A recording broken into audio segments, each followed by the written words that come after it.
Good morning. Good morning. I already have a topic, even though this was your idea. A topic.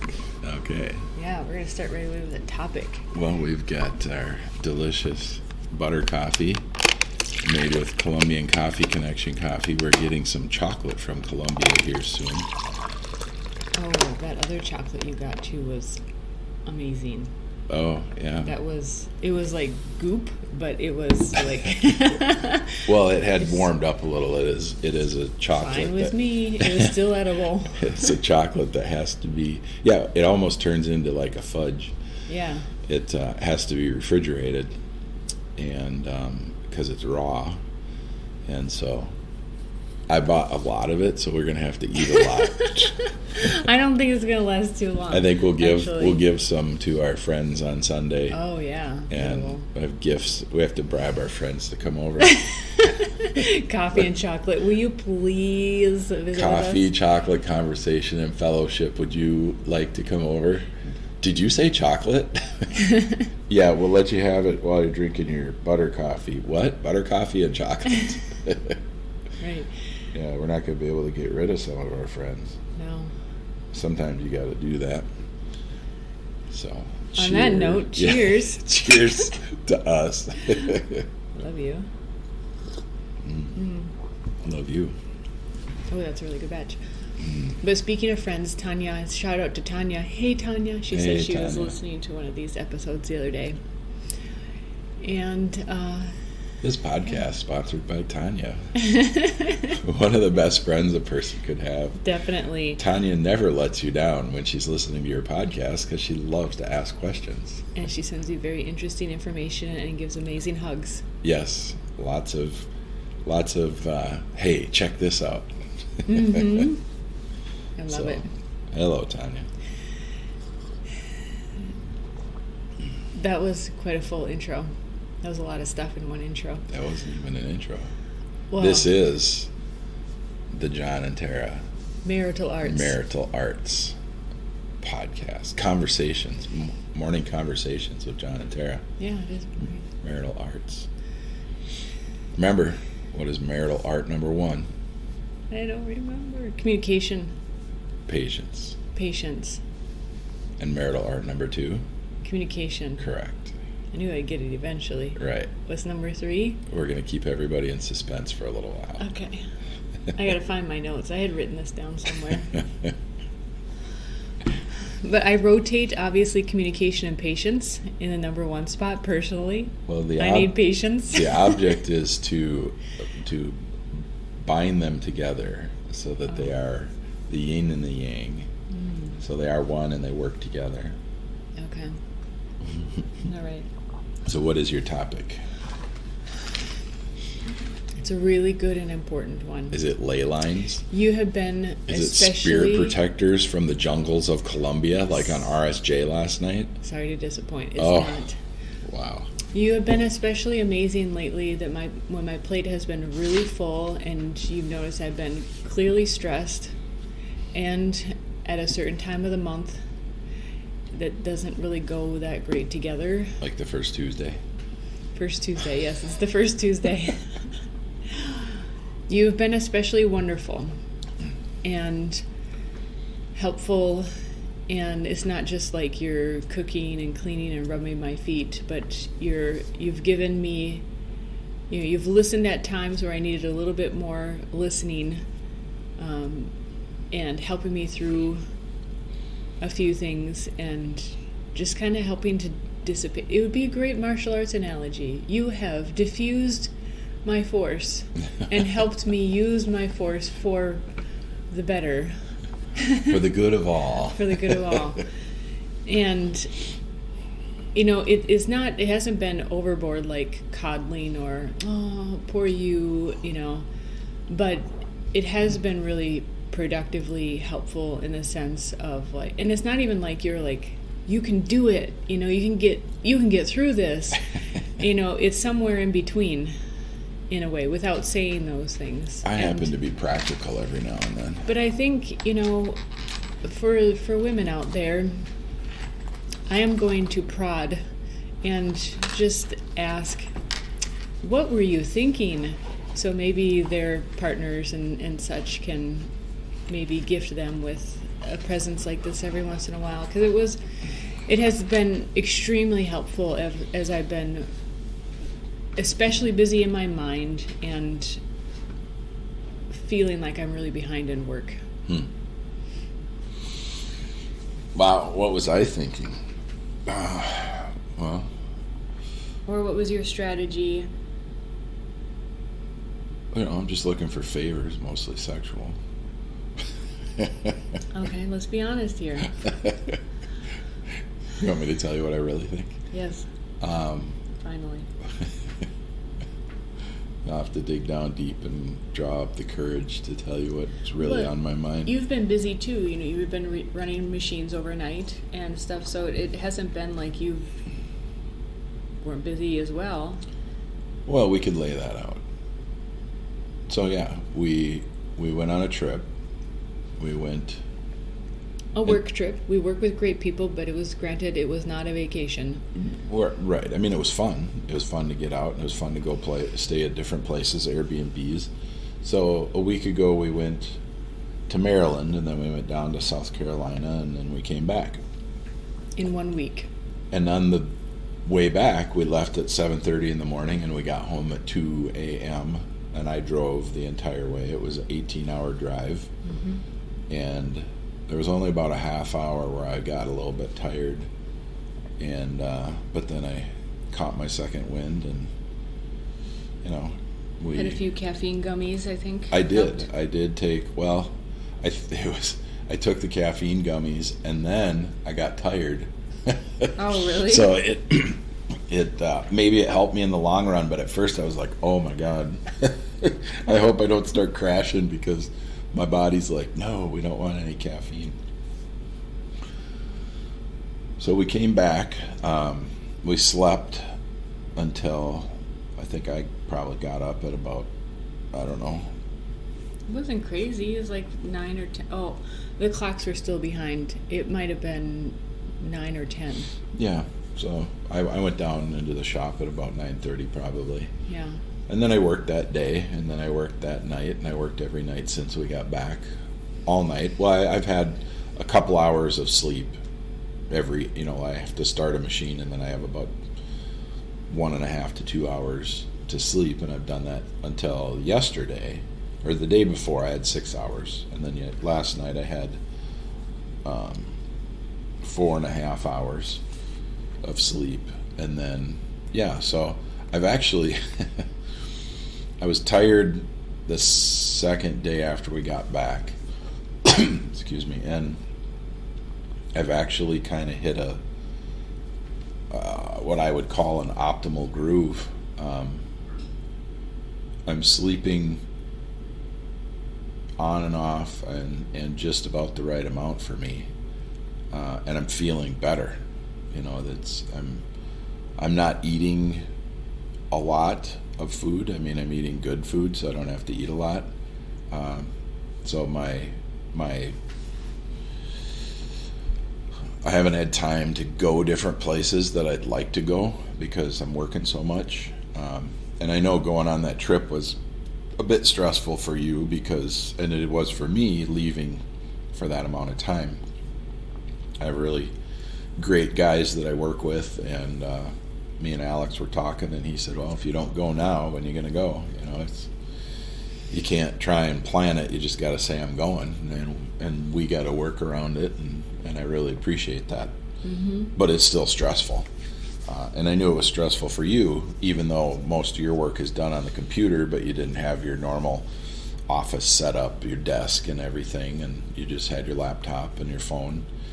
And we developed some good stuff out there. We started a couple more businesses, and we're working with some great people. Yeah. And so it's good stress kind of stuff. And then when we came back, I mean, yesterday or the day before, you started your monthly cycle and your period, right? And let's just well, should be honest, right? And so now I'm not looking for sexual favors because Where we go in the Marital Arts podcast, just for you. So, when you started telling me what you were, talking about, and there's a little bent out of shapedness, and I'm here for you. You're here for me when I need you, and I'm here for you. And I feel really good when I can be there. It's kind of a, everybody says guys want to fix things. Well, this is for the guys out there. At some point, you'll transcend your fix-itness, and you'll realize that you can assist. It's not that something's broken and it needs to be repaired. It's that, a belt is slipping and there's not as much power getting to the transmission, or, whatever it is. I'm thinking of a snowmobile, so I used to race snowmobiles professionally, and on high power sleds you can really tell when your belt is slipping, and because everybody else is passing you. And when the clutch works and the belt grabs and everything is running perfectly and you can hear the engine humming, you don't have to make any adjustments. You have to be the best you can be.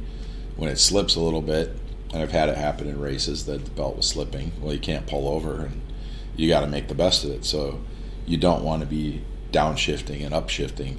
Now, most people will think there's no shifting on a snowmobile because there's just a throttle and a brake. But the clutch is doing the shifting. And when you get off the gas, your sled essentially downshifts or backshifts. And then if you hit the gas and there's no power because it's slipping, now you're in trouble. And so if that happened, and it happened to me a couple times, I would not get off the gas, because there'd be no way to make up that time. Mm-hmm. And so, what I did with you is the belt was slipping a little bit, and I kept you moving forward, and I just helped you adjust. And sometimes it's very frustrating for a guy to listen to a woman's problems, because honestly, we think that the conversation's never going to end. So we think that, okay, all right, well, if I throw out an idea, maybe she'll grab onto it and maybe she can move forward from this. And then a half hour later, it kind of starts over again, and it's rehashing in a different way. And then there might be a couple more details put in there, like, oh, and then my sister, and then my friend, and then this client, and then my, blah, blah, blah, right? And so it compounds, right? Women have compound issues. And that just means, for everybody listening, issues that are stacked up, right? And it's called conflation. Well, you're not doing that these days. You're doing that, when you were younger, you did that. But you're more mature now in your thought process and your emotions, and it's been a process of 20 years that we've been together.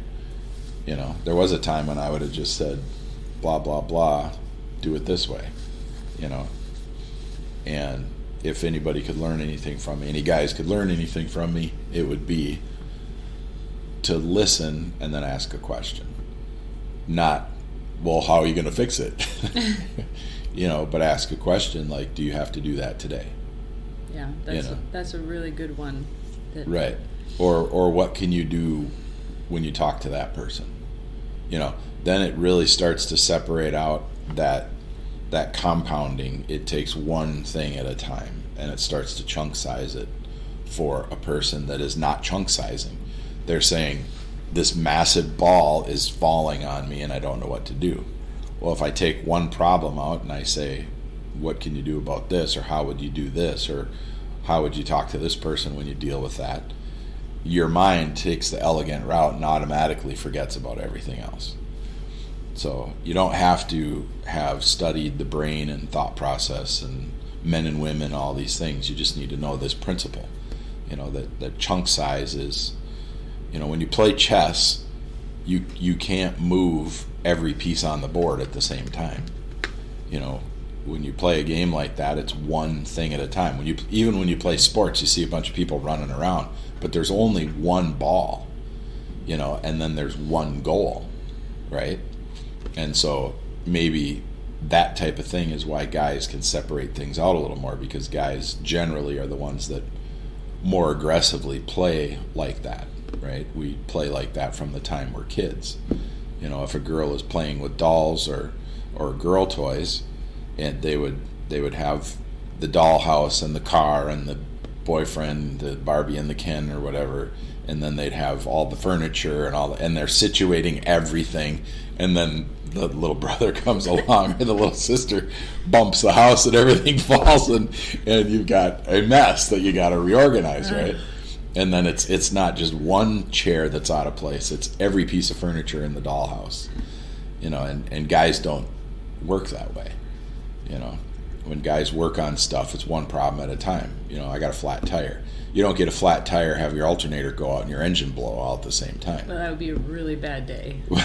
Well, it couldn't happen. So.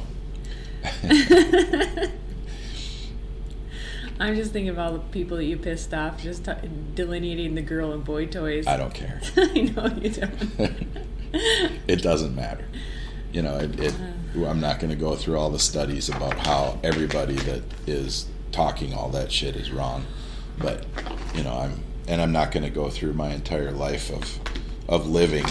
And I knew boys who played with dolls, and you know, they didn't grow up to be gay. Some of them might have, but they you know, I knew girls that played with trucks and that didn't grow up to be lesbians, you know. So it's a bunch of horse pucky, and we can talk about the metaphysics of it on a later podcast. So you saw the snowball of issues coming. Well, you described them. You were talking about them. I was starting the never-ending commentary. The never-ending conversation, yeah. Yeah. And you're like, okay, here it comes. No, you know how I deal with stuff. I know. You gotta kind of make a The only thing that stresses me out is if our relationship is not solid. That's it. You've seen me spend millions of dollars. You've seen me lose millions of dollars. You've seen me go through a bankruptcy. You've seen me start business, close it down. You've seen me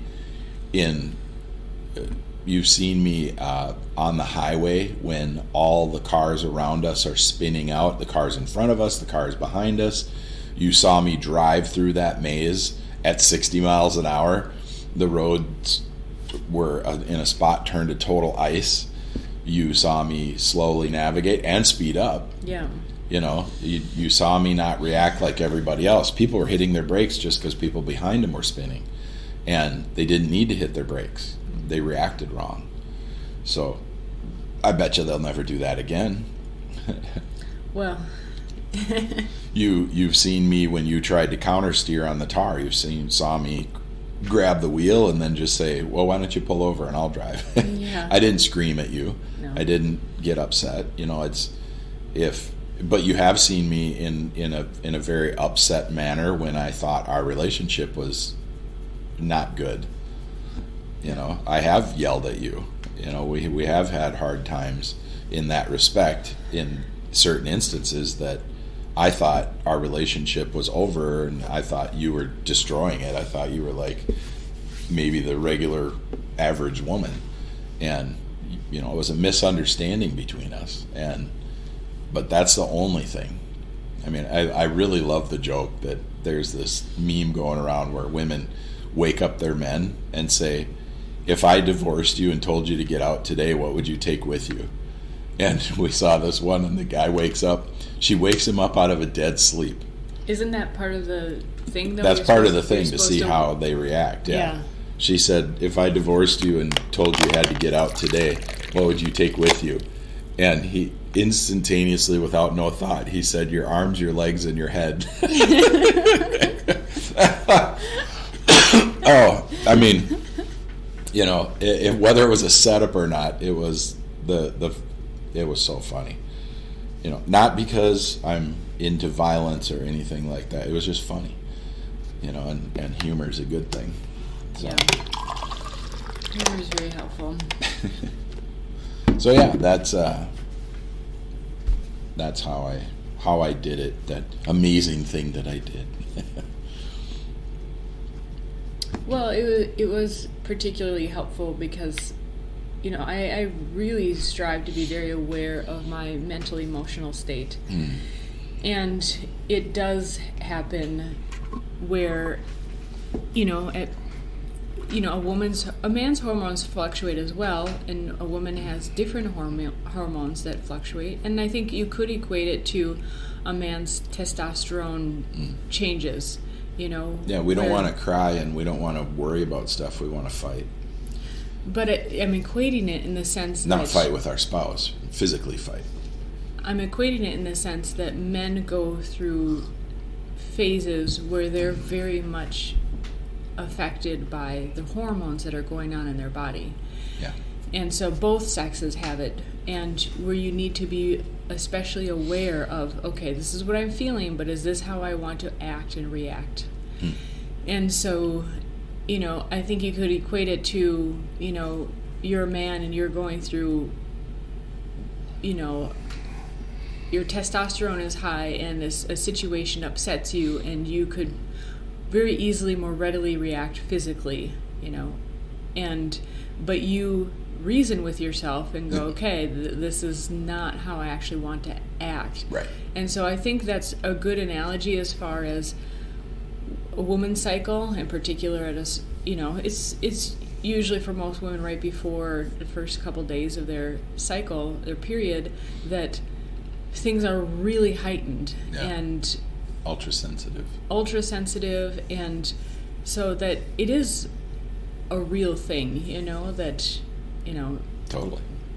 And so every guy knows it. There's a lot of women that deny PMS, but every guy knows PMS exists. Okay. So are you a PMS denier, Tara? I used to be. But there are definitely things that you can do to help it, but stress does not help it. So that's why I'm acknowledging that, what you did was especially helpful, because at a time when I was having a hard time mediating my own reactions, just because we had gotten back from the trip. It was a great trip. We gained more business and great business associates, but then it was the stress of, I've just added a lot to my plate. Now we got to put it together. Now we have more people to work with. Now there's managing different things. There's more audio and video editing. There's more. Yeah, I mean, there's more. It is, but I would not have. So I'll get back to how I helped you early on in our relationship. I believed certain things, and I explained to you what I believed, and I said I believe in 100%. It's not a 50-50. It's 100-100, because there's going to be times when I'm at 80, and if you're at 100, we're not going to lose anything. And there are going to be times when you're at 20, and if I'm at 100, we're not losing anything. So it's 100-100, right? And you remember how I used to say all the time to people, 1 and 1 in a relationship makes 11, not 2. 1 and 1 doesn't equal 2; it equals 11, because you're a compound. If you're a couple that can work together, you're a compound couple, and a compound couple is more than 2. And so that's I don't say that all the time anymore, because I figured I said it enough. But I believe that. I do say that when I talk to people that are married or in relationships. I say you got to be 100%. If you're both at 50, you have 100% of one person. And if you're at one is at 50 and one's at 100, you got 150% of one person. So you still have more. And there might be times when you have to jack that number up above 100, like I'm doing right now. I'm really I'm really in a good groove. I'm not in bed as much at night. I'm down in the shop, but I feel fine.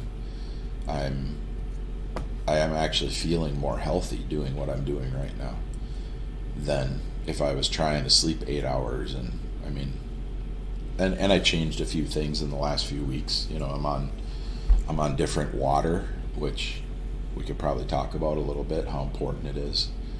The water, we have well water out here, and we have a filter on our water, and I switched to a natural spring water, Mountain Valley, and got a whole bunch of it and brought it out here, and I've been drinking only that for the last 2 weeks, and I honestly think that that's a massive contributor, and I've been drinking more water than ever. Yeah. So I'm drinking 4 32-ounces a day at least, and in the beginning of starting that water, I still felt dehydrated, but now it's been 2 weeks and I do not feel dehydrated. I woke up this morning, my mouth was moist instead of dry. It's really good. And I haven't had headaches.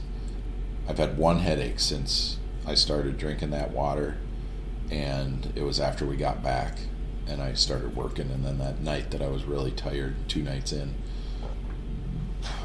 So yeah, I think I know that you do herbs and flower essences and stuff and try and really regulate yourself, because you can tell if your hormones are going to pull you off center. Yeah, and it's not even. It's more rather than regulate. It's more to aid. Right. It's to help my body, mind, and emotions to balance. Regulate sounds kind of like I'm treating myself pharmaceutically with herbs. Trying to control it. Yeah. Where I do strive to aid my body. Yeah. You want to complement to the left, complement to the right. Yeah.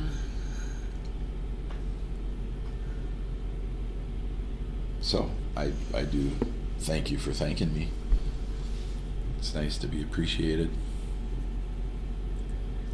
That's all guys want. They want a great relationship and to be appreciated for how hard they're working, no matter how successful they are. If your guy is bringing home, an $8 an hour check, and he's coming home and he's living life with you, appreciate him. Appreciate him. All you have to do is not appreciate him, and he won't be coming home as often on time. He'll be stopping at the bar, getting a drink, and now he's spending his check that's not very large on stuff he doesn't need to be. And it doesn't take long for a guy to go south in a relationship because he's not being appreciated. So it's really good to, that's a tip for the ladies. Mm-hmm. Just thank him. If you, since we're talking about this kind of thing, early on in our relationship, you had a few issues with money, that you thought that we weren't making enough or we didn't have enough or whatever it was, and we don't have to get into it in detail, but I told you to trust me. I said, just trust me. And then ultimately I said the phrase, the more responsibility that you let me have, instead of trying to take all the responsibility to try and tell me what to do or guide me, because a man cannot be guided by a woman unless he says, hey, we're on this trip, you be the navigator. Here's the map, right? Mm-hmm. The guy has to take the responsibility and has to do as much as he can do. And a guy that loves his woman is doing as much as he can do. And then there has to be room for him to grow. And as long as the woman is allowing and not saying, okay, I give you all the responsibility, because that's just guiding, from a negative point. Let him take the responsibility. He will want to do better. He will want to be better. When he comes home, appreciate him. And I'm not saying that a woman has to do all the housework. But I'm saying, if you see it, pick it up. If you want it cleaned, clean it up. And the guy is the same way. If the guy wants it clean, he should clean it up. He shouldn't demand something unless the woman is at home, not going to work, not contributing. Then there's a household that needs to be taken care of. That's her contribution. Right. And then let him have the responsibility. He will strive. He will try. He'll if he fails, he'll feel it. He doesn't need to be told. Guys will beat themselves up for the things women think that they're neglecting. And they're not neglecting it. They're trying to figure out how to fix it. But they don't open up about it. A guy that comes to his wife or girlfriend and says, I don't know how to do this, and gets all slobbery and blobbery, that might not be the guy for you. It's the guy that is pushing hard and striving, and then feels the appreciation, and then when he thanks the woman for the appreciation, that's when the woman knows she's doing the right thing. And that might take months. It might take years. But if you can see him working, no matter what kind of job he's working, no matter what kind of money he's bringing home, appreciate it. I was listening to this thing the other day, and they said a woman with a certain IQ, I think it was like 120 IQ, is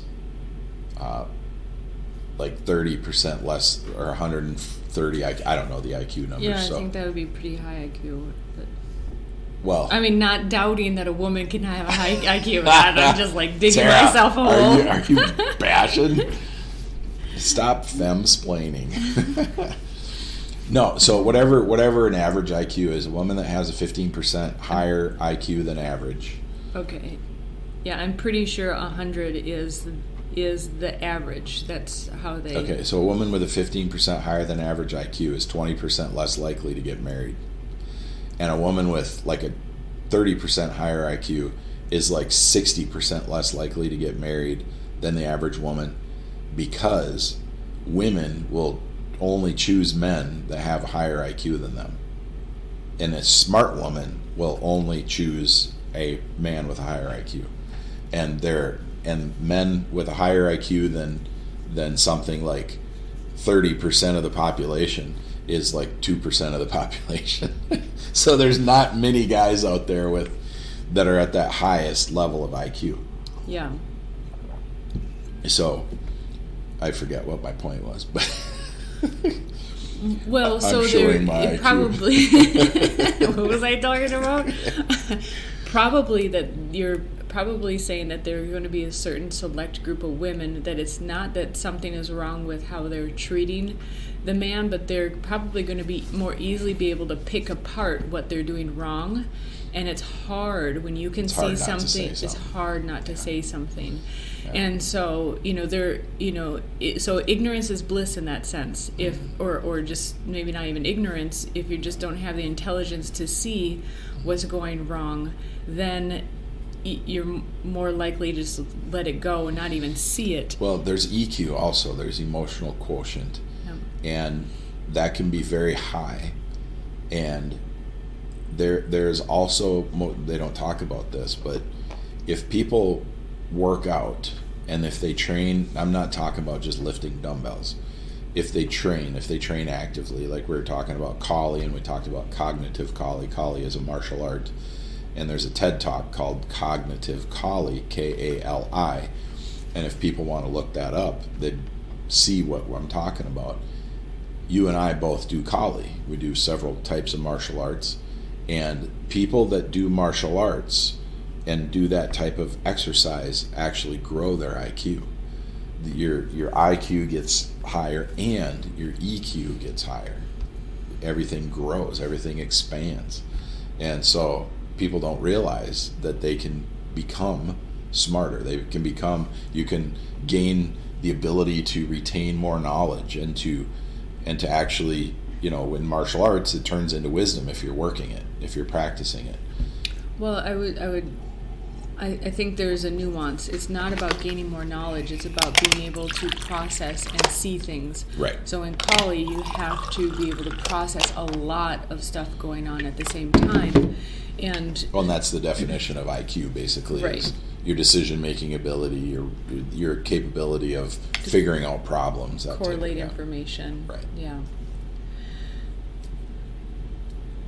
So it is really hard as a woman when you see something that you think is not right going on. And I would say, we are a good example of that couple where I admit I think you are just a smidge more intelligent than I am. It's only a smidge. I guarantee it, if that. I can't tell if you're being serious or joking. I am being dead jokingly serious. Yes. But we have very different approaches. And so you grew up, more with an entrepreneurial background. Your dad and parents worked a regular, quote, regular job, but also started their own business.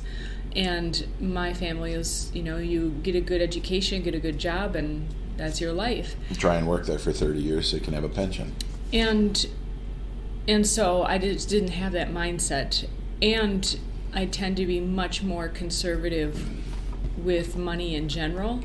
And so from the start, our approaches to how to utilize the tool of money was very different. Yeah. And you're like, it's a lever and it's a hammer, and just make it into all kinds of things and use it up so that you can build this amazing project. And I'm like, no, it's just one tool, and don't overuse it. And we need to save it. Don't wear it out. Right, don't wear it out.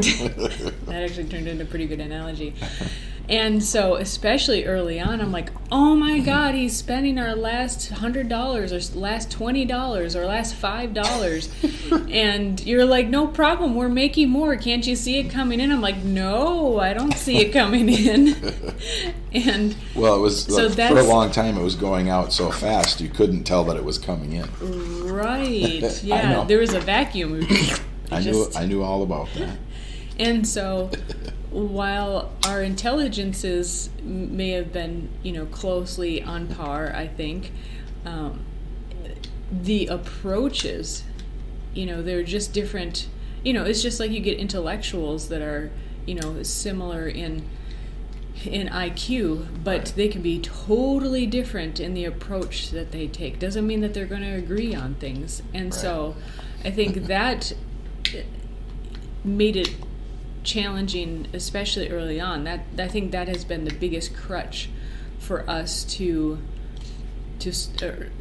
biggest issue for us to sort out. We could more easily come to a middle ground on other issues in life. Well, I blame that on your parents because go ahead. Because there was too much negative money talk in your household. My parents never ever talked money with us. I mean, I was the opposite. There was no, it was just, we work hard and we work for the things we want. So when I was young, I didn't have a sense of that, right? But I had a job. I had a business, I should say, outside of home when I was 12. Yeah. At 13 and 14, I would shovel walks, I would shovel driveways, I would mow lawns in the summer, shovel driveways in the winter. We had a little grocery store in our neighborhood, and I would go to the houses of the old ladies, and they would give me a little list, and I would run to the grocery store and pick up stuff and run back. And it was like 3 blocks over in the neighborhood, in neighborhood blocks, not city blocks. And they would give me $5 or whatever. I mean, I was doing stuff like that all the time. Mm-hmm. And that's really where I learned how to deal with people, and how to deal, and maybe that's why I like old ladies. And they like you. Because that's all I was dealing with. There was lots of little old ladies in our neighborhood. Yeah. And they, if they didn't want to go, I mean, I'm sure they enjoyed getting out for a walk, but, sometimes they didn't want to go, and then they probably thought, oh, I'm helping this little guy. Mm-hmm. And I was always gone and out and running, and back then, your parents weren't helicopter parents. Mm-hmm. My parents would say, be home at 5 for dinner, but I didn't know what time it was. I didn't have a watch. I think your point is correct, and when I commented about go ahead, I don't. I'm mindful to not just place blame. Fortunately, as an adult, I can choose to act and react differently. Oh, of course. And I still think agree. It's wrong for parents to include their children in constant money discussions. I do agree, yes, that, well, no matter what, how you bring up and discuss money is how children will learn about it. So not discussing it at all, they're not going to learn. Right. So it has to be obviously appropriate for the age and the topic. I was brought into or overheard way too much family financial issues and stuff. And well, it was said negatively to you, and then you were tasked with even buying stuff at the store for your sisters, and you didn't know how much money was available. Yeah. And that's a terrible story. Well, your big sister's going to make the decision if you can get that or not, and you were thrown into a conundrum of not having enough money because you didn't even know how much money there was. And so it created a paradox in your mind, right? And so in our life, we've had really great homes, really great cars, we've gone on really great trips. But if you didn't see the money, you didn't know how much there was. You didn't know, well, how are we doing all this? Because for a time, I didn't tell you how much money we made. I just did business, and I would put money in the house account, and to be honest with you, I'm trying to not talk down to you. I was training you. Then I would say, here's this much money for bills, and some weeks there wouldn't be money there, and some weeks there was money, but I didn't give you money because I needed you to understand, money, and it's not just about having a glut of money. It is about the appreciation. I wasn't like, oh, here's money, you better bow down and thank me. But, it was, and I could describe it more in detail later. I'd have to think about it. But you were really frantic about things a lot. And I couldn't tell you I was buying a, $50,000 machine and that type of stuff. I just said, I got a new machine. You didn't know how much they were. I had, when we were living in the townhome, I had, $300,000 worth of debt. And it was on a handshake with a machinery dealer because a bank wouldn't give me a loan. And I didn't tell you that. I didn't tell you how much the machines were. Because back then we did argue about money quite a bit. So. This is a whole nother. It's a whole nother discussion. podcast. Yeah, I'm dipping my toe in the ocean. Yep. And it's not technically for this podcast, but yeah. That one has a lot of nuances. Right. But yeah, I grew up in an entrepreneurial family. Actually, I was the one that triggered my dad to start a business. My grandpa was an entrepreneur. My dad's brother was an entrepreneur. Well, my dad's brother took over my grandpa's business, so that was kind of a setup. I told my dad I was going to move to California, or I was going to stay and run a business with him. I'd start a business. I didn't own any of it. I never wanted to own any of his business. And so we started that business, and I worked in it alone for a year, and then he came off of his job and worked in the business. So that's what me and my dad did. Then he came in, then I worked for him for 16 years and learned the machining trade, and then went off and did martial arts professionally. And I had a school while I worked for my dad. So yeah, I've always had the entrepreneurial bug. Mostly just wanted to do my own stuff. I was listening to a YouTube this morning, and I came across Kevin O'Leary was talking from Shark Tank. He was just doing a little talk at a college or something, and he said he worked for an ice cream shop, and first day he went in and did the deal and scooped ice cream and learned about it. And the second day he came in, and the owner was a lady, and she said, I need you to scrape the gum out of the floor. They had Mexican tiles on the floor, and so evidently it was a pretty ornate floor.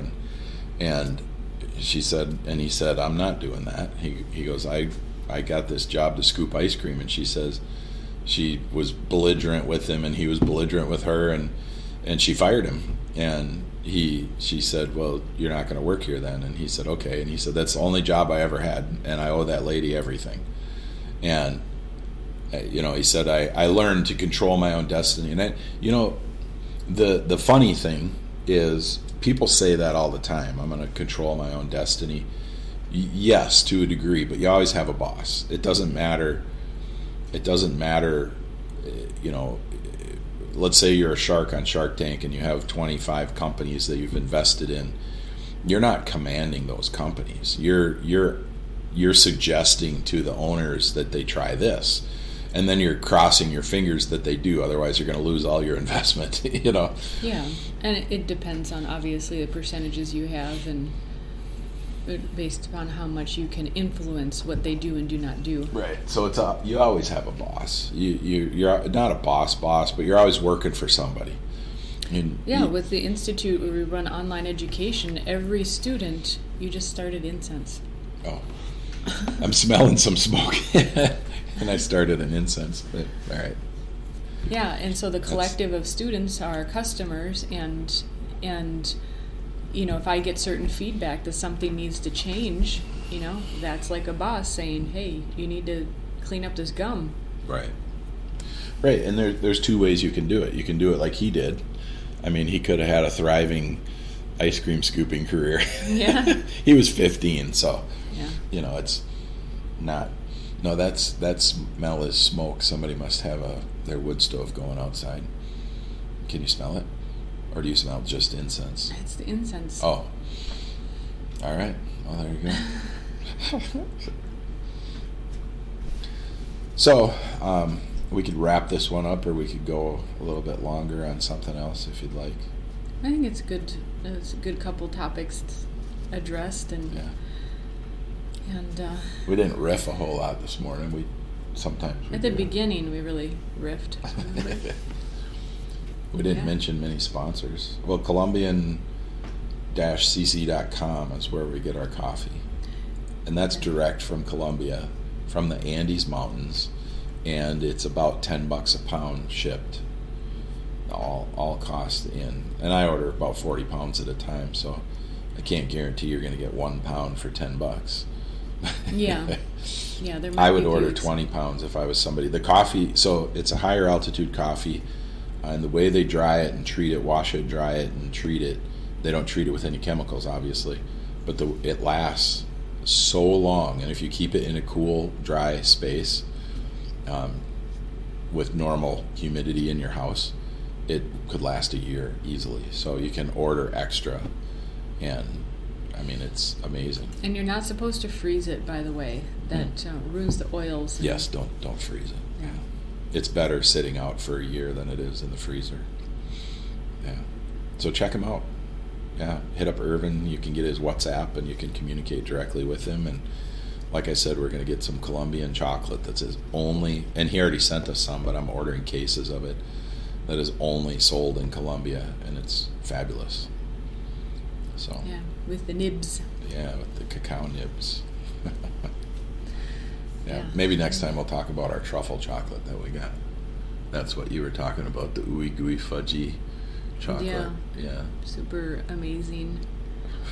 Yeah, I had to cut myself off last night because I was like, I don't know how much. Is this going to keep me awake? Yeah, I don't want to be all cacao caffeinated. Right.